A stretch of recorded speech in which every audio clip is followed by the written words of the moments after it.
ముఖ్యమంత్రి తెలుగు ప్రధాని శ్రీ పివి నరసింహారావు గారు కౌలు రైతులకు మేలు చేసే విధంగా కౌలు రక్షిత చట్టం తీసుకొచ్చిన నాటి ముఖ్యమంత్రి శ్రీ బూర్గుల రామకృష్ణారావు గారు అదే విధంగా జాగీర్ల రద్దుతో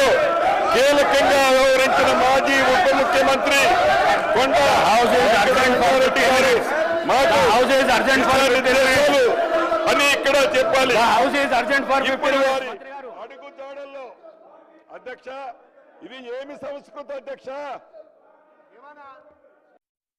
కావటం మరొక విశేషం. భూ కమతాల పరిమితి చట్టం తెచ్చిన నాటి ముఖ్యమంత్రి తెలుగు ప్రధాని శ్రీ పివి నరసింహారావు గారు కౌలు రైతులకు మేలు చేసే విధంగా కౌలు రక్షిత చట్టం తీసుకొచ్చిన నాటి ముఖ్యమంత్రి శ్రీ బూర్గుల రామకృష్ణారావు గారు అదే విధంగా జాగీర్ల రద్దుతో కీలకంగా వ్యవహరించిన మాజీ ఉప ముఖ్యమంత్రి కొండ రెడ్డి గారు మాకు